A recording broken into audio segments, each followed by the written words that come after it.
Amen. Hallelujah. Imana ishimwe cyane. Ndashakura abantu bari barano kuva kuwa mbere no kuwa kabiri. Byibura babaye muri no minsi ibiri yatangiye. Muzamara kako ndebe. Imana yo mugisha. Ndabona umubare munini mwari muhari. Turakomeje. Ijambo turimo turiga rivuga ngo ubwami bw'Imana buze bumanuke, buze mu byo dukora, buze muri business zacu, buze mu kazi kacu. Ngira ngo mwagiye mubibona nkuko twabuze turayivuga. Hari icyapa cyiza kimanutse rariya kivuga ngo turi muri business week. Business week rero ntabwo turimo turigisha ibindi bikomeye, ariko turimo tuvuga ngo turashaka ubwami bw'Imana bumanuka ukamujyo dukora byose mu izina rya Yesu. Kandi uko twagiye tubivuga birashoboka yuko muri izi nyigisho hari ibibazo bimwe na bimwe wagiye ugongana nabyo cyangwa ugitekerezaho ubyo twagiye tuganira. Niyo mpamvu ko twabivuze kwa gatandatu hano saa 10 kugera saa 12 tuzaba duhari. Ari umuntu wateye imbere mu buryo bwa business kandi yubaha Imana, ari umuhanga mu bijyanye na economy wakugira inama, ari no mu buryo bw'ijambo ry'Imana. Tuzakora pano hanyuma tubereze n'umwanya, ntabwo ari umwanya wo kubwiriza, n'umwanya wo kuza tukaganira ukabaza ugasobanuza kwa ngo ibintu turimo turiga bikubera umugisha mu izina rya Yesu. Kuko twemenjwe neza yuko y'Imana imanutse mu byacu tukayemerera ubwami bw'Imana ukamanuka, hanyuma icyo budusaba tukabikora, nayo twizeza umugisha. Nyina muri twarangirije tuvuga ngo uwagira neza yagira igishoro cyo gukiranukira Imana, hanyuma umugisha w'Imana ukabana nawe mu izina rya Yesu. Hallelujah. Ndashima Imana ko n'umunsi wa kane Imana iduhaye. Umunsi nizera ko tugiye kongera kwiga ibindi bintu Imana itubikiye. Nazo abana bavuga ngo ni mu isi ya business cyangwa muri ubuzima tubamo bwo gukora bwo gushakisha.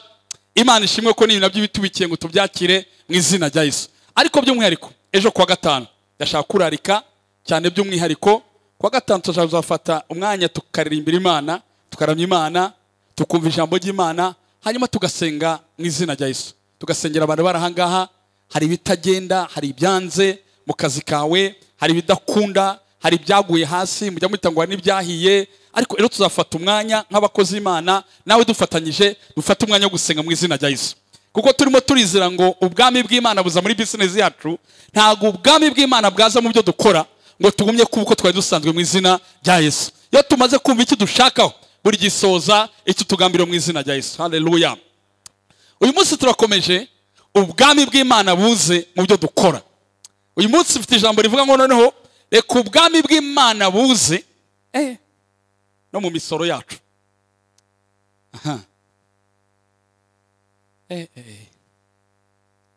Atesa ko uyu munsi turi bwiga ibintu byiza kandi Imana ibaho umugisha mu izina rya Yesu. Ndashaka gusoma ahantu hamwe muri Luka nako muri Mariko igice ni cya 12. Haza kumbwira ngo ntago uzi ibintu wowe bikomeye birembye janga. Mariko 12 ayo mvuga imisoro nuko nzi ko ari abacuruzi barayitanga, ari abakozi bo mu biro barayitanga, ADEPR mwese murazitanga, hirya no hino bigiye bigira buri level yabyo, ariko murabizi ko tubamo tugiye dutekerezaho. Mariko 12 ndasoma umurongo 13 na 17. Amagambo ndi buganire uyu munsi reka nyasobanure. Aya magambo yandikwa cyari igihe cya Yesu. Mu gihe cya Yesu rero iki gihe Abisiraheli bari mu buretwa cyangwa rero muri munsi y'ikintu cyitwa Empire y'Abaroma.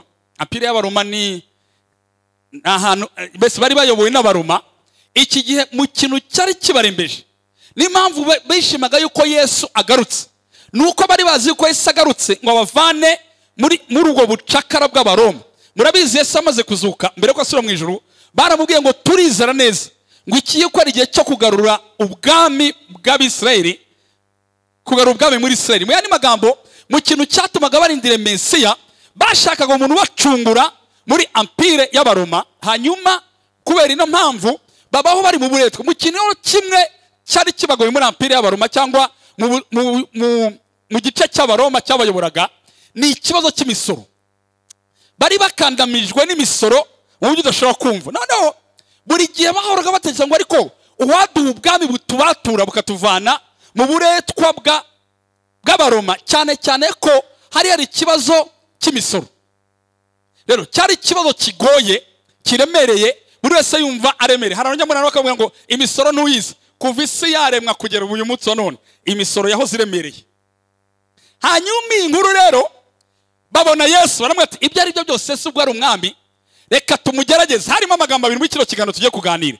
Harimo amagambo abiri. Ijambo rya mbere byari umutego ngo bumve icyo avuga ku misoro, hanyuma abantu bahita bigaragambya bavuga ngo Yesu yakuyeho imisoro. Kabiri byari ukugira ngo bumve niba koko kumukurikira bikureho imisoro.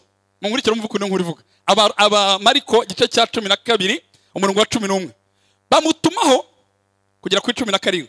Bamutuma bamwe mu bafarisayo n'abaherode, no kuvuga ngo bamutumyeho abantu bose batandukanye ngo bamutegesha amagambo. 14 baje baramubwira bati mwigisha tuzi uko uri inyangamugayo. Bamutangiza amagambo meza wagira icyo avuga ku misoro.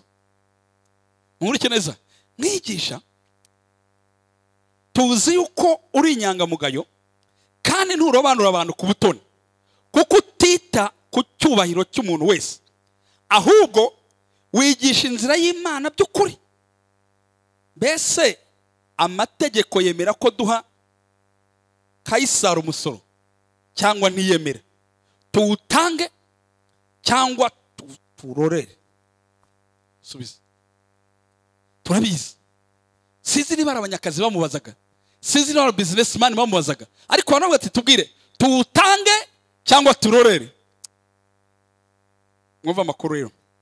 Ariko amenya ubujyajya bwabo, arababaza ati mungeragereza iki? Nimunzanire idenariyo nyirebe. Barayizana. Arababaza ati iyi shusho n'iri zina ni ibyande? Baramusubiza bati ni ibya Kayisari. 17. Yesu arabasubiza ati nuko rero ibya Kayisari mu bihe Kayisari, n'iby'Imana mu bihe Imana. Nkurikire muri aya masaha mu kumugerageza baramubwiye bati tubwire dutange imisoro cyangwa ntituyitange. Hanyuma Yesu abasubije ijambo rikomeye, arabwira ngo munzanire idenariyo cyangwa munzane current y'amafaranga ririho. Barayimuzanira. Hanyuma yimuzaniye, buri faranga ryose rigira mbere yuko handikaho amafaranga habaho amafaranga ku ruhande rumwe, andi akabaho ikirangantego. Baramubwira ati rero tubwire turiho umusoro cyangwa tuwurekure. Arangije avuga ngo nimumuzanire idenariyo. Barayizana. Idenariyo bayizanye asanga ngo hano hariho ishusho ya Kayisari ngo ni izina rye. Arababwira ngo rero nkurikire neza, Kayisari yari ishusho ya leta y'igihugu. Kayisari icyo gihe niwe bitiraga. Arababwira ngo rero mwumva amakuru, ngiye nkurikire ibyo tujya kuvuga muri amasaha nizera ko Imana ibitwishira bikomeye. Arababwira ngo rero niba aho ukorera ukoresha amafaranga ya Kayisari, Kayisari musubiza ibye. Mbese mu yandi magambo, nturi buhunge Kayisari, Kayisari wamuhibye. Nkurikire mu yandi magambo, niba ukorera mu gihugu cy'u Rwanda ukaba ukoresha amafaranga y'u Rwanda, ukaba uri munsi y'u Rwanda, ijambo ryavuze ngo ibyo u Rwanda ubihe u Rwanda, ibya Rwanda Revenue ubihe Rwanda Revenue, ibyo usoreshwa ubitange. Ariko ndaza kubabwira indi banga yavuze rikomeye. Aravuga ngo rero ibya Kayisari ubyubahiriza, wemera amatariki ya Kayisari asaba. Ejo bundi kwa Beniro Kenze ndabizi ko bamwanga Kenze bayitegereje bundi. Bese niba Yesu aravuga ngo ibya Kayisari mu bihe Kayisari, mubimwereze uko bimeze nuko abisaba. Yewe nimushaka mushake n'abakontable babarire neza, kuko nubaho wiba ibya Kayisari kandi ukoresha ibya Kayisari, icyo gihe ni icyaha. Abantu bavuga ngo rwose ngo harukurwa Imana ngo izatwihanganira imisoro yacu, ngo nayo irabireba ngo turarembye. Umva n'abana bari barembye pe, bana bari barembye bati uyu mugabo ade kudukuraho abaroma batumaze. Arabwira ngo rero ibya Kayisari ubikoresha, usubiza ibya Kayisari, icyo bisaba urabikora. Ariko uva amakuru aravuga mu ijambo rifukuza ngo ibya Kayisari ubihe Kayisari, ariko n'iby'Imana uhe Imana. Ndagira ngo tuze kwahuza mu Veneza. Haleluya. Ndaza kwibaza ngo mbese aravuga ngo ibya Kayisari ubyubahe ubitange, ariko kugira ngo ibya Kayisari bigende neza nuko n'iby'Imana ubihe Imana. Mu yandi magambo, hari abagabo babiri, hari Kayisari ariwe uri mu ishusho ya leta, ariko akaba n'Imana. Yesu aravuga ngo rero nutanga ibya Kayizari ukibagirwa iby'Imana, n'ibya Kayizari ntuzabishobora. Ariko nutanga ibya Kayizari ugatanga n'iby'Imana uzabishobora. Kwisaho uvikagera nta muntu umutaremererwa n'imisoro. Abantu banga bakora mu muntu abizi, iyo bakubwiye sare ruhembwa bakuramo ADEPR uhita wikubita umutwe guke. Umucuruzi yamubwiye nuko bimeze mese kuva isi yaremwa umusoro wahozeho ntuzavaho. Ariko ijambo rikavuga ngo rero hari ibya Kayizari bigusaba, ariko hari n'iby'Imana ukwiye gutanga. Reka mbereke rero ubwami bw'Imana bumanuka gute. Ubwami bw'Imana bumanuka mu byo ukora, ukakubwira ngo ibya Kayizari bitange neza, ariko numara gutanga ibya Kayizari wibuke iby'Imana nabyo kubitanga neza. Murabizi abantu batinya Kayizari kubera amande, abantu bagatinya Kayizari kubera gufungwa, abantu bagatinya Kayizari niba mfatira biragenda gute bakabyubahiriza batabishaka. Imana nta mabusi igira, ariko ikakubwira ngo amahirwe yawe muri business nuko ukuri muri akarikira. Kandi ibya Kayizari tuzi kubikarikira tukabiteranya neza, tukamenya uko bimeze, tukabishyira ku murongo, hanyuma haza iby'Imana tugatangira kwica ijisho. Rero umuntu yirwa muri business ni umuntu umenya gutanga ibya Kayizari neza, ariko ku rundi ruhande agatanga n'iby'Imana neza. Amen, amen. Uraza kubaza ngo iby'Imana ni ibiki, biraturuka hehe, birava hehe? Reka mabwire, buriya mu byo ukora wabikora utabikunda, hari ibya Kayizari ukwiye gutanga, ariko hari n'iby'Imana ukwiye gutanga. Tugirirwa amahirwe nta audite y'Imana iraza, ariko ku marembo y'ijuru izahaba. Yaravuga ngo Rwanda Revenue nguyeho, abanyamisoro banguyeho, hari n'igihe ubona ya shati na karuvate n'akantu kameze gutyo ukikanga barajya hehe. Ariko hari Imana itagaragara ikubwira ngo niba ushaka kubona ikibazo si umusoro, ahubwo ikibazo ni uko iby'umusoro bitanga warangiza ugahindukira iby'Imana ntubitange. Bashaka kumenya iby'Imana, ntubaguze ko iby'Imana se n'ibiki, iby'Imana atanga n'ibihe. Bese be successful kugira ngo ube successful muri business harasaba ibintu bibiri. Harasaba kubaha ibya Kayizari, ariko n'iby'Imana ukabitanga. Kandi ibintu bikora neza dore amakuru azabaho nutanga ibya Kayizari neza. Mwari muzi ko nutanga ibya Kayizari ugatanga iby'Imana, Imana reka mabwira guki, Imana izakugarurira ibyo utekereza ko kwa Kayizari batwaye bidaciye kwa Kayizari, biciye mu by'Imana watanze. Aguranywa neza. Buriya abantu bajya bakora, ndagira ngo bafashe hanga, iyi ni imibare mu mwuka, ntabwo uri wishyira muri karikira yo muri Microsoft ngo uyumve. Buriya iyo dutanze ibya Kayizari tukibagirwa Imana, buri munsi duhora mu bintu bivuga ngo imisoro iranyishe, ariko dutanze ibya Kayizari tukibuka n'iby'Imana directement, ibyo ntekereza yuko byagiye mu misoro Imana ibingarurira mu byayo. Iyo mpamvu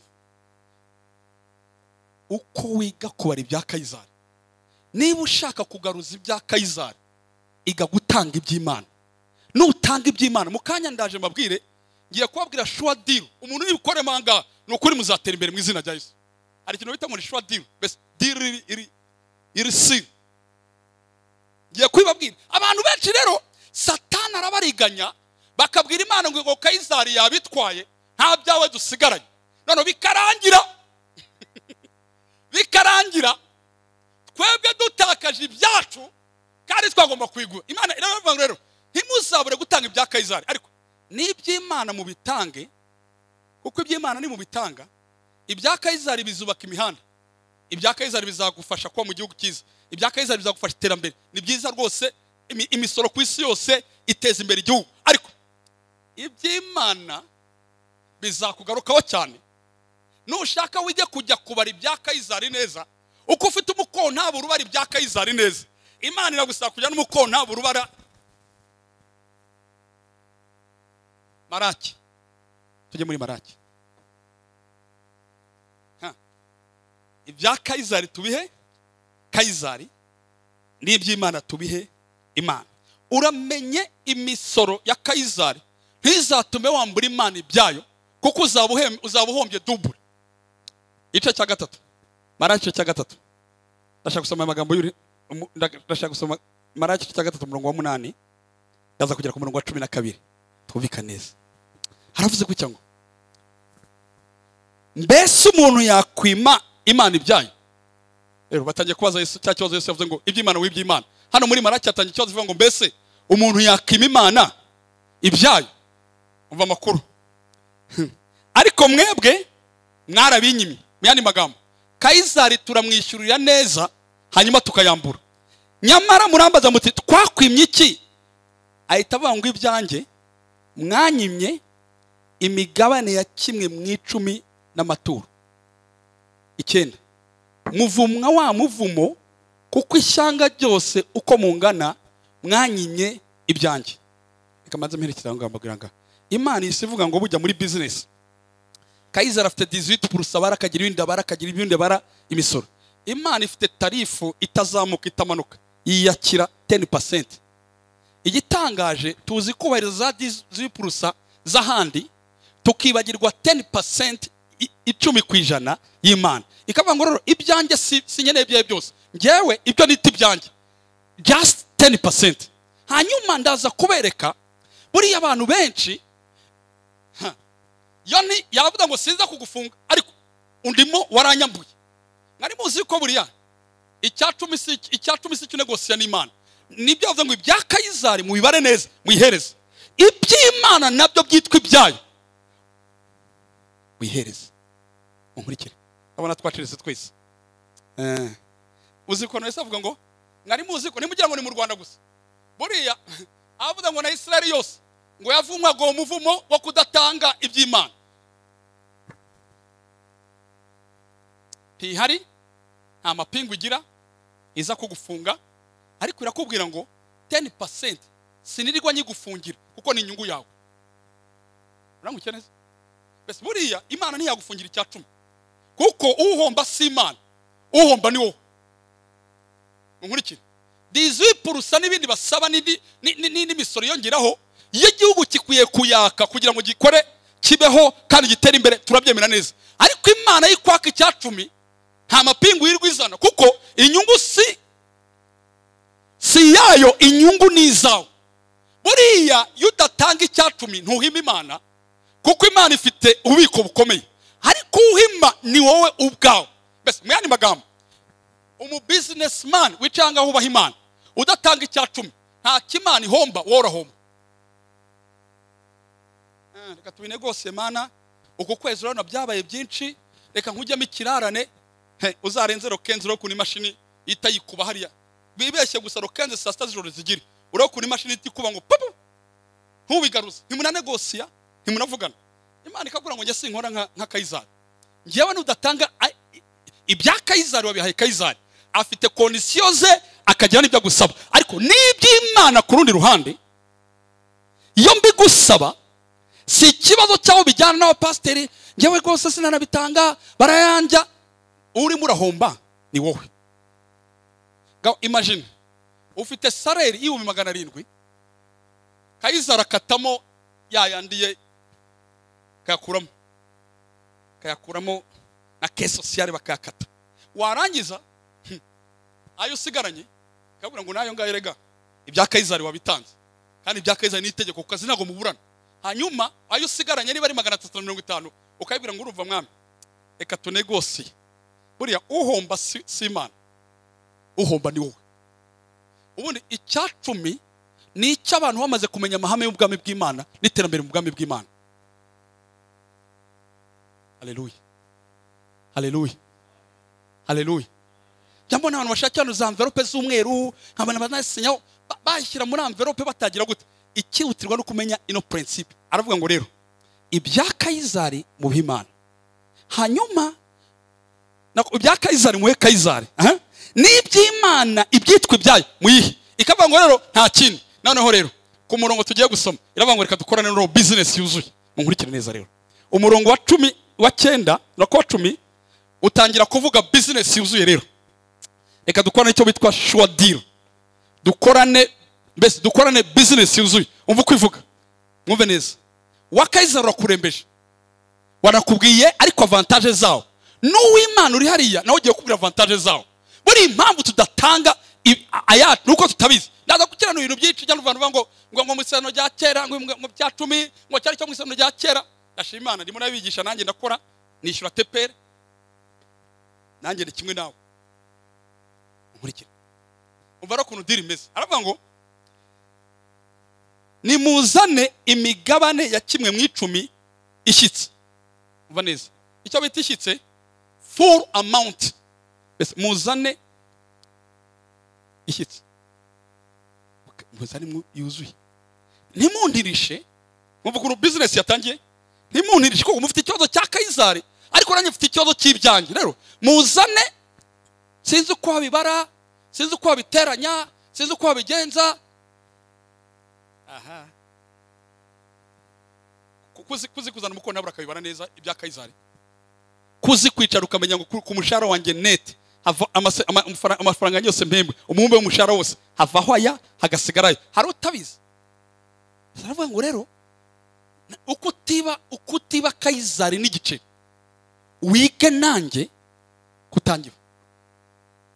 Mwari muzi uyu muco wo kutiba Imana hano waturutse. Ntabwo uyu muco ndashaka kubabwira ijambo rimwe ndi uvuga aha ngaha ntabwo ndi bujya kwirirwa amasoma ariko yugiye mwitangirije cya 14 mundeba aha ngaha ndashaka gufasha abantu hano bajya bavuga ibintu bitari byo. Mwari muzi ko mwitangirije cya 14 ubwo Aburahamu yavuga kubohoza umuhungu we witwa Loti. Umuhungu yari mu muryango we ava kumubohoza ngo araza ageze mu kibaya ngo ahurirayo n'umwami witwa Melisedeki. Icyo gihe amategeko yari ataraza ya Mose nta tegeko ryari rihari ngo ahurira n'umwami witwa Melisedeki ngo w'Isalemu. Mureka mukurikira amagambo. Uwo mwami witwa Melisedeki w'Isalemu ngo ntiyagiraga itangiro cyangwa iherezo ngo ntiyagiraga umubyara ngo yitwa umwami w'amahoro n'umwami wo gukiranuka. Muze kubisoma mu Heburayo igice cya 7 haravuga ngo Melisedeki ngo yari byasobanura ngo umwami w'amahoro umwami wo gukiranuka ngo yashushanwaga n'umwana w'Imana. Bese mu yandi magambo murabizi ko Imana yize kubwira Yesu yize kubwira no ngo Aburahamu atarabaho ndiho. Mwari muzi uko Aburahamu ahura na Yesu mwishura Melisedeki bakubitanye nta tegeko nta gahato nta dini nta kintu na kimwe. Aburahamu yitayishurirwa ikintu cyitwa 1/10 cyayo. Aburahamu ntiyabyigishijwe n'amategeko. Aburahamu Melisedeki ubwe umwami w'amahoro umwami wo gukiranuka ushushanwa n'umwana w'Imana yahise amwishurira icyo bita ibyayo ngo amuha umugisha amuhaye umugisha ngo Aburahamu ngo amuha 1/10 cya byose. Ukuvuga ngo Aburahamu niyo afite umuryango akodesha yaragitanze. Aburahamu niba aratwaraga moto yaragitanze. Bese ibintu byose yakoraga ngo yamuhaye 1/10 cya byose. Ndashaka kubabwira rero icya 10 n'icyazanwe n'itegeko. Niyo mpamvu icya 10 ntiwagishobora kubw'itegeko icya 10 kiza kubwo kwishurirwa.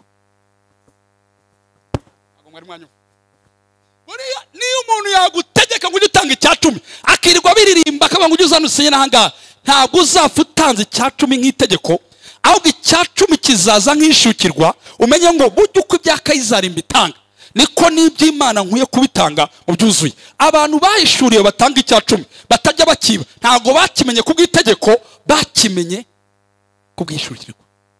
Aburahamu nta Mose waje kumwigisha amategeko ariko Aburahamu abona Melisedeki aramubwira ngo uyu mwami umpaye umugisha nanjye ndaguha 1/10.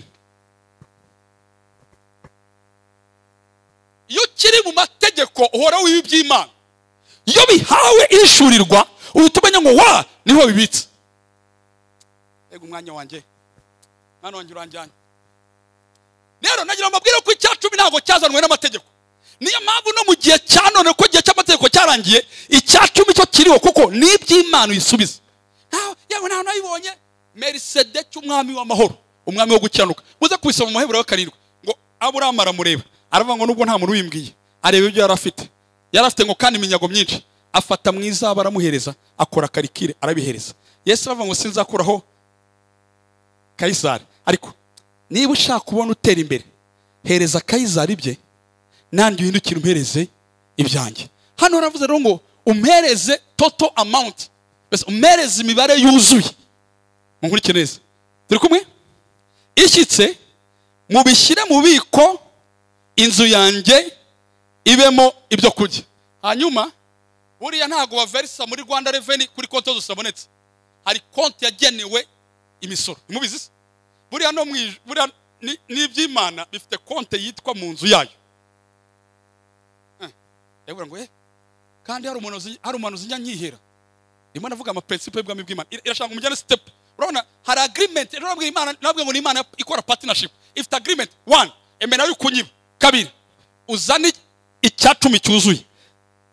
Hanyuma ubizane mu nzu yanjye. Bizane mu nzu yanjye. Reka mabwire. Hano yo mpaye ntago mpaye pasteur. Ntago mpaye ADEPR. Hano yo nkiza mani icyacumi. Nje kuverisa kuri konti Imana yampaye. Yakoresha icyo bayakoresha byose. Ninde warajya kubaza Rwanda Revenue ngo mumbwire amafaranga naverisha aho yagiye. Wowe ukurikiza ibyo Kaisari gusaba ukabikora. Ukujya to respecting ibintu bya Kaisari. Yabaga twa respecting anga n'iby'Imana mukuri kuzuye. Mwene magambo iby'Imana biha agaciro ka ibya Kaisari bagaciro kabyo. Uziko uzagenda uyaverisa ku yindi konti. Umva ukuntu bakubwira. Bazakubwira ngo byarangiye ntago aranga ari kuyaverisa, hari konti yashyizweho iveriswaho imisoro. Ntago verisa aho ubonye. Ntago nyatanga yose ariko Nkora forfait. Akora forfait. Hari umuntu babaye nkayamuha. Ayo nayawe. Ntago uri muri principe z'Ubwami bw'Imana. Nkurikije neza uko navuga. Uvuga navuga. Muve neza. Ngaho ijambo rikunda. Ngaho ni mu bigeragereshe muve neza. Mukore test. Ijambo narikunda cyane. Please, niba ibintu mugira ngo ni joke, mukore test y'icyacumi. Mu testing murebe niba ibi bintu bikora. Nawaze n'abandi hano urumva ngo mu testing mukore test. Nukuvuga ngo ntabwo hari ibintu Imana ivuga ngo bikore gucya, ariko ibi bintu Imana ibyita test. Tanga ibya Kaisari nubaze umereze ibyanjye hanyuma ikore test. Mu kibazo cyaho test yaratunaniye. Test yaratunaniye. Wowe kora no test uyikora mbwira ngo mwana ndashaka ko kwizera. Niyo mushaka kwafasha neza. Muzari gitangaje. Amakuru cyako kwereza. Nta muntu n'umwe wari wibi cyacumi ngo kimwongerere igishoro. Ari mubizi. Icya kabiri. Nushaka uyatange ku neza. Icyacumi utagitanze neza. Imana ifite uburyo bundi kigaruza utagiye Imana ntugisigarane. Nta muntu n'umwe wari wabika konti y'icyacumi ngo ayikwereke ngo akubwire ngo sinishyuye Imana imisoro nako sinishyuye Imana ibyayo amezi 8 none ngaho kuri konti ntayo uzasangaho. Uzagira ngo biraguruka n'uzamenye iyo byaciye. Hari n'ibintu ngo ni nyatsi baroze business yanyu, ntayo baroze.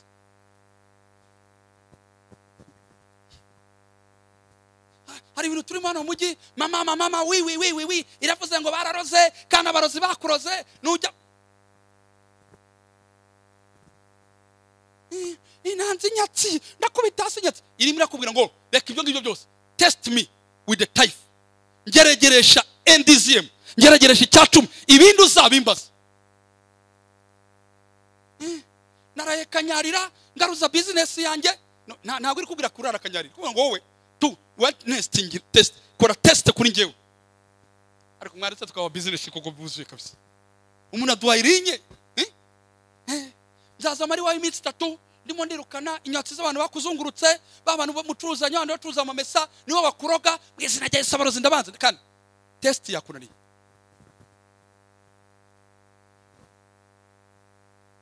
Agashara kanye sinzi uko kaguruka ciduka yashize aca hijya kandi irakubwira ngo test me, gerageza. Kaisari muhibye ni byiza ariko nanjye umpereze ibyanyu ungerageza. Nzaguha umugisha ntitaye kubyo Kaisari yatwaye.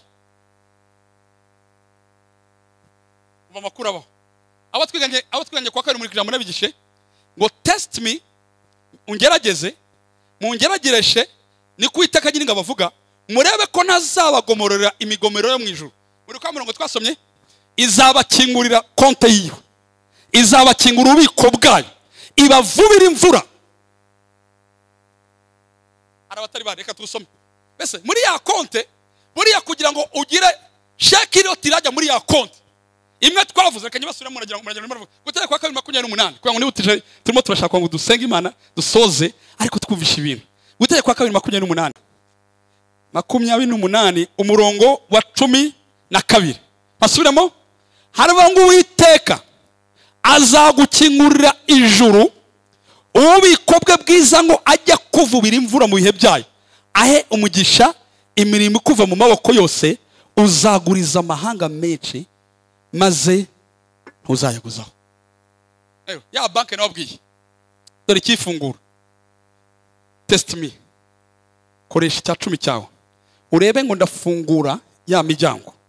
Narababwiye ngo nimugira umwete wo kumvira niko ijambo rivuga ngo nitugira umwete wo kumvira amategeko Imana itegeka ngo imigisha yose izatuzaho. Dore hano avuga rero ngo ya indi yavugaga nta kindi kifungura ngo murebe ariko Mana yanjye reka Satani ajye nawe ahora yiba abantu mu bya 10 niho aturirira mu mibare bya 10 kuko azi yuko ariho iterambere ryacu riri kagukarikira. Hari abantu birirwa bwira Imana ngo bazayishyura reka mfate amezi abiri nzayishyura reka mabwiza ukuri wananiwe gucyanuka muri bito ntazacyanuka muri byinshi. Wananiwe kwishyura ukwezi kumwe 10 ntabwo uzayishyura. Wananiwe kwishyura ukwezi kumwe bese wananiwe bikeya n'ibinini ntabwo yabishobora. Munkurikire ko turimo turegera umwanya kugira ngo tse gusoza. Haravuga ngo nimuzane imigabane ya kimwe mu 10 ishyitse mubishyire mu biko bwanjye n'inzu yanjye ibemo ibyo kujya ngabo nimubingeragereshe ni kuwiteka nyine ngabavuga murebe ngo ntabagomororera muzitwa ko mugomorora imigomorero yo mu ijuru ntabasukira umugisha mukaburaho mu mayi ibya Kayizari muye Kayizari iby'Imana mu iby'Imana. Haleluya haleluya. Bese muzimisha kubuza yikwira ni hano ubwirano kabwira ngo mwantije depo kuye wanjye habaye hatoye hari kuntu Imana ariko se murabona rero impamvu Satani arwana buri gihe ubanga mbabwiye ngo muhaguruka bibi cya 10 90% mwahaguruka ni nayo mpamvu 90% tutamumigisha y'imigomororano.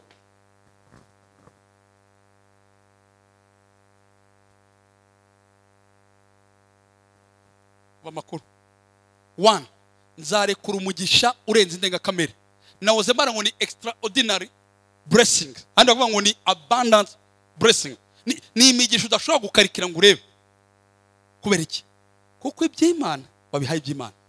Abantu barwana bahangayikishwa n'ibya Kayizari kuruta guhangayikishwa n'iby'Imana kandi iby'Imana twabitanze neza n'ibya Kayizari umugisha w'Imana uramanuka ukarenga ko tutekereza nuko tuyibwira. Haleluya mukurikire neza 11 nzahana injyanyi nyibahora ntizarimbura imyaka yo ku butaka bwanyu kandi n'umuzabi wanyu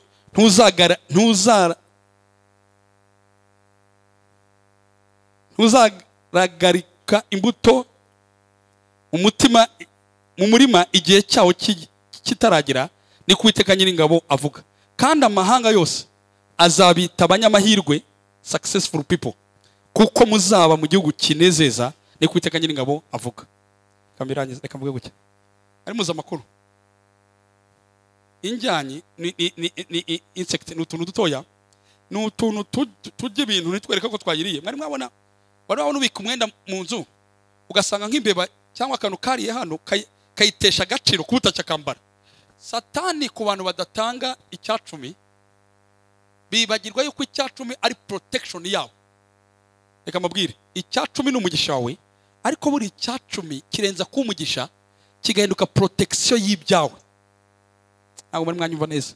Niyo mpamvu iyo watanze icya 10 utuntu tutwensecte utuntu twinjyanye bari mwatubona umuntu yanga gutanga icya 10 cyo 50 akishyira conservation mu 30 mu cyumweru kimwe ubundi yazamuka 10 ngo ari marita wa telefone. Bese hari utuntu twinjyanye tukwiba buginga ukagira ngo noneho umuntu akanga gutanga icya 10 hakaza abakozi bamena amasahane bakajya baromena amasahane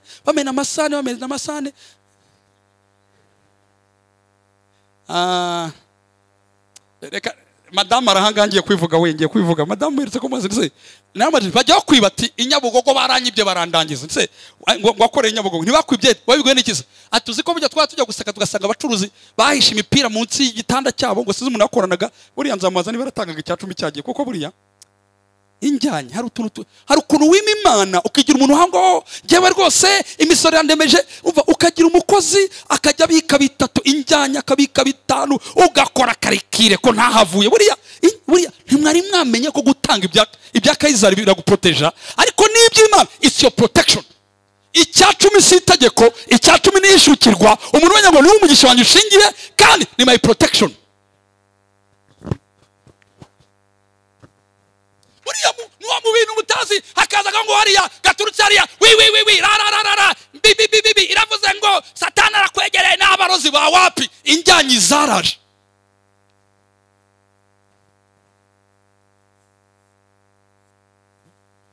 Wima Imana icyacumi uko umuntu ateye ipasi kabira hipantaro waguze wajya mu bukwe umukenyero ukabura hiye utari abakozi banga baratashije we ugaca ngo screen bakabara ijyanye buriya n'utuntu twitwa injyanyi utamenye kura protection yacu duciye mu cyacumi muri business week iga gutanga ibya Kayizari neza ariko yo gutanga n'iby'Imana neza. Imana ishatse kwigaruza ibyayo irabigaruza ntacyo muri buntware ndacyahari. Aba mama barahanga mugira gucya mama muzamura kwa mama mugiye gucya turebe n'aba papa mugiye gucya ndebe buriya mwari muzi ko injyanyiza ugatunga farumasi wawe abana bagoragora turu ducurane infection turu turwara tw'ubuginga naho ni injyanyi wowe uri muri abwira yuko Imana wayihejeje kandi ishatse kuguheza iguhezereza mu njyanyi.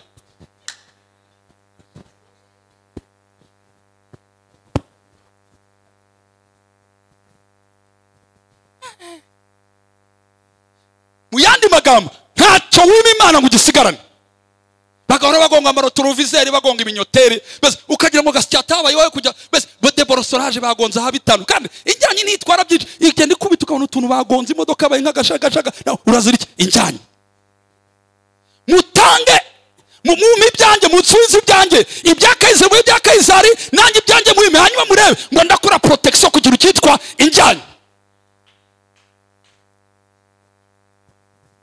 Abadayimoni baramagurukiye muri no mitsi morani kubita hasi nacitse ibisebe birirwa banega bya wapi bisebe urahora yikubita hasi kumanutse niko urakomereka muganga wagira ngo yigwaho mahoma uri mu njyanye.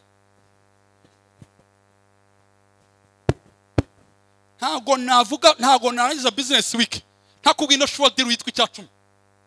It's your own benefit ikubwa inyungu zawe waba ukora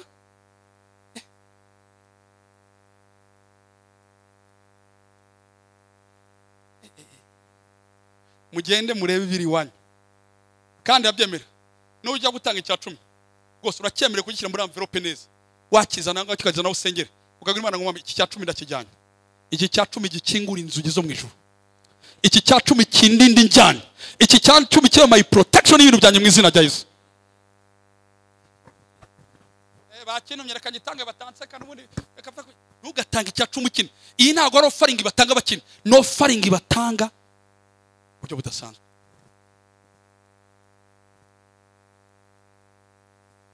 Darangije kasenga Imana ibya Kayizari mu byubahe muhe Kayizari ariko nimwe yibagirwa iby'Imana muzahora ari muve mu muvumo mwinjire mu mugisha. Nutagitanga ntago Imana izagucira muri Costa ariko ni wowe uri muri hombye diru ni yawe ni wowe ireba.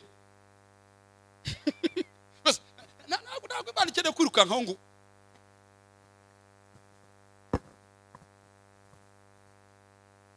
Imana nkunda kubyigisha Imana ikangwa n'amarira yawe Imana ikangwa n'amahame yayo.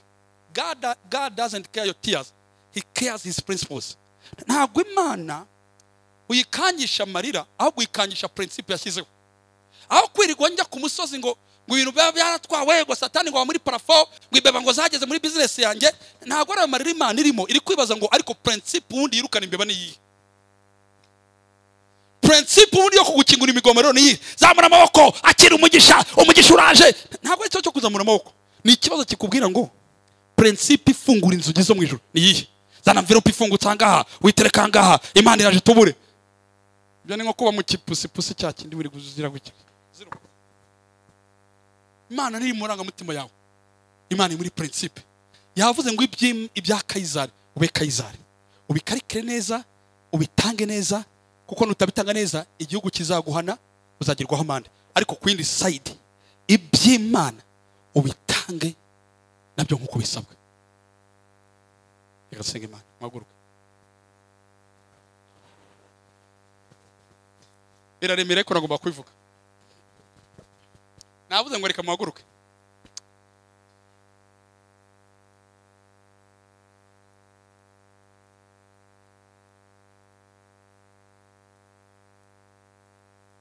Ngo hari inzoka iri mu rugi ituma abakiriya bataza, ngo n'abarozi bayizanye. Izo nzoka jya muri principe z'ubwami bw'Imana. Imana uyihagarareho, udefend your right, uburenganzira bwawe. Kuvuga ngo icyacumi nabwiye kugarura iby'Imana. Ngiki kirahangaha. Nujyaje no kuyitanga ujye gisengera. Uvuga ngo mwami iki cyacumi igifungura imigomoro yo mu ijuru. Iki cyacumi ikirindi njyanye. Umva amakuru avuza ngaha ngo abaturanyi we n'abavuze kuzungurukaho bazamenya yuko uri umunyamahirwe, uri udasanzwe. Bagiye baza ngo uratera imbere kubera iki? Ntabwo utera imbere kuko udatanga ibya Kayizari, ntabwo ari uko w'iby'imisoro. Abandi bajye bayiba n'akazi kabo, wowe itange neza ariko umenya aho diriri ku rundi ruhande rwitwa iby'Imana. Mana ndagushimye ndaguhimbaje. Sinirirwa muri ayo mwanya mpamagara umuntu wese, ariko gira icyo wibwirira Imana muri aya masaha. Yavuze ngo mwanyimye ibyanjye mwarabitwaye, ariko tugiye gusenga Imana. Reka buri wese yisengere ahuri. Imana ikugeneza, turi mu cyumweru cya business. Imana yashaka ngo dutere imbere, Imana yashaka turi muri rwego, ariko reka tugende mu ijambo ry'Imana mu izina rya Yesu. Data turagushimye turaguhimbaje. Turagushimye kuri iki cyumweru mwami. Turagushimye iki cyumweru cya business turimo turiga. Turagushimye amagambo turimo turumva mwami. Turagushimye icyo tugambiriyeho. Turagushimye umugambi wawe mwiza mwami. Turagushimye ko ari tugambiriyeho data. Wongeye kutwibutsa, wongeye kutwigisha mwami. Cyo muri iri jambo ryawe mwami, ugira ibirema bishyashya mwami, mu izina rya Yesu w'i Nazareti. Haleluya, haleluya. Ubwoko bwawe bwishwe no kutamenya, twishwe no kutamenya. Twamenye kubaha ibya Kayizari, twibagirwa ibyawe, ariko reka ino principe inuke cyashya mu buzima bwacu mwami, mu izina rya Yesu. Hari injyanyi zatwinjiranye, hari ubukene bwatwinjiranye, hari ibihombo byatwinjiranye, ariko turashaka kwinjira mu hamwe ryawe mwami, kugira ngo ugire ibyo uhitira mu izina rya Yesu w'i Nazareti.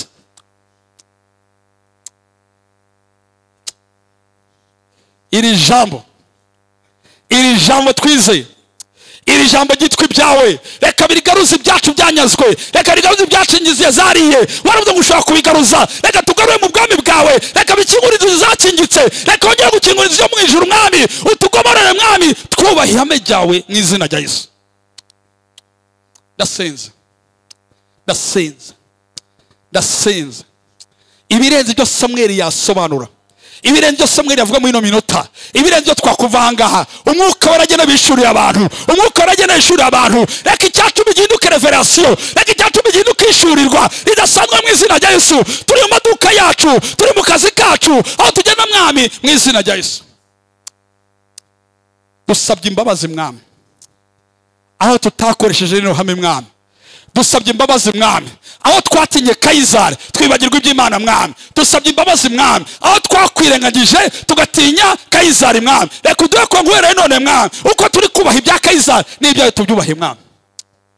Ndagushima. Ijambo rivuga ngo dushobozwa byose na Kristo duha imbaraga. Shoboza abantu bawe. Turashaka kuva mu muvumo, turashaka deliverance, turashaka kubohoka, turashaka kubohoka, turashaka kuva muri umuvumo mu izina rya Yesu. Umuvumo utwara iby'Imana mu izina rya Yesu. Urakoze Yesu, urakoze data, urakoze data, urakoze data, urakoze data. Ijambo rivuga ngo tuzamenya ukuri kandi ukuri kuzatubohora. Ndasenze kuno kuri tumenya muri aya masaha, uku kuri ko kuwa kane ku itariki 11 z'ukwezi kwa karindwi 2019, uku kuri kubohore mu izina rya Yesu, uku kuri kubohore mu izina rya Yesu, uku kuri kubohore mu izina rya Yesu, uku kuri kubohore mu izina rya Yesu w'i Nazareti. Urakoze kuri Imana nziza, ni mu izina rya Yesu. amen. haravugaga ni gutegeka kwa 2028 yaravuze ngo ntabwo muzaba umurizo ahubwo muzaba iki umutwe nimugira umwete. Ngewe dukunda kubana hano ariko ngewe ibintu abantu birirwa bajya mu mabiro wenda y'abantu bamwe na bamwe, dusengere tuveho umwaku, dusengere za karande, dusengere twararozwe, dusengere. Reka mbabwire 95% ibibazo tujyana muri ariya mabiro n'abari abantu ntabwo biba bihari ahubwo nibyo twitera.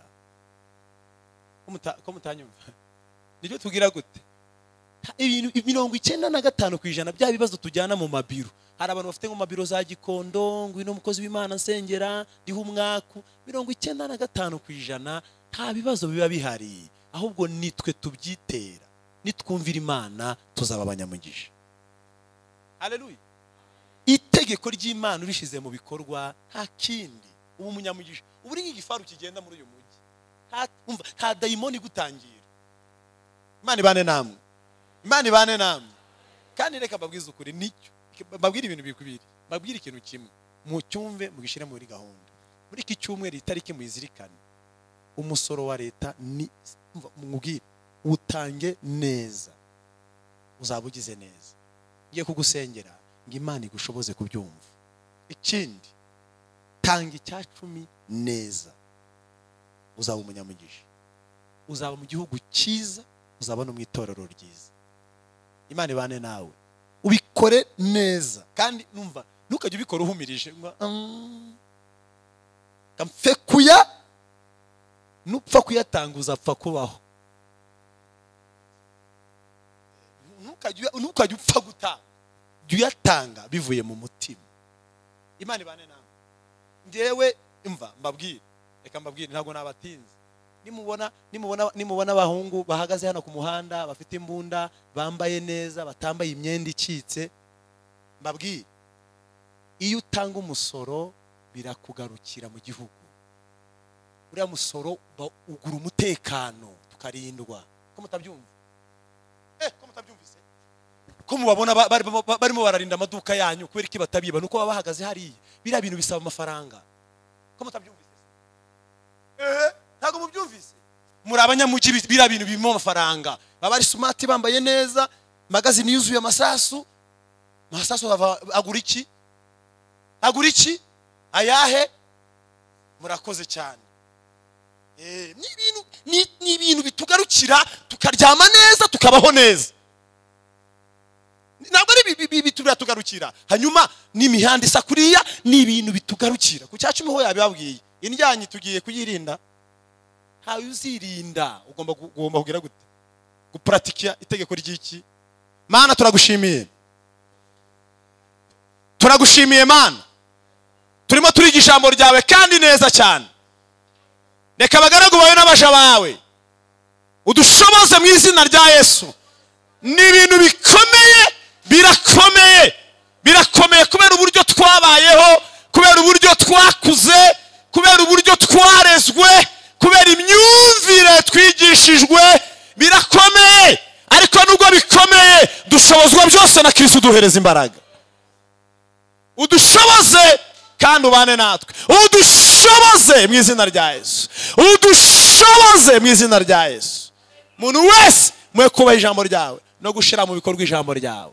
Urakoze, neje tuzakomeza iki cyumweru cyose komeze kubana natwe. Ubwami bwawe nibuze, ubwami bwawe nibuze, ubwami bwawe nibuze mu byo dukora, ubwami bwawe nibuze mu mabiro aho tuba, ubwami bwawe nibuze mu maduka yacu, ubwami bwawe nibuze mu ngo zacu, ubwami bwawe nibuze, ubwami bwawe nibuze. Twirukanye imbaraga z'umwijima ku buzima bwacu. Uduhe imyumvire yumvira ijambo ryawe. Kandi uyu mugore namusengeye umuhe guhishorerwa, uyu mugabo umuhe guhishorerwa, uyu musore umuhe guhishorerwa, uyu mukobwa umuhe guhishorerwa. Twese duhishurirwe tumenye ijambo ryawe. Urakoze kubikoze, urakoze kubyumvise. Utanga umugisha abagiye kurambura ibiganza bagatanga icya 10 n'amaturo no gushigikira uyu murimo wa saseta. Bose ubaha umugisha kandi aho tugiye duhahe turonke, kandi ukuboko kwawe kwiza kubane natwe. Ubuntu bw'Imana n'urukundo rw'Imana n'ugufashwa n'umwuka wera bikomeze bibane natwe na bene data bose mu izina rya Yesu. Amen. Yesu abahereza umugisha kandi mujyane n'amahoro y'Imana.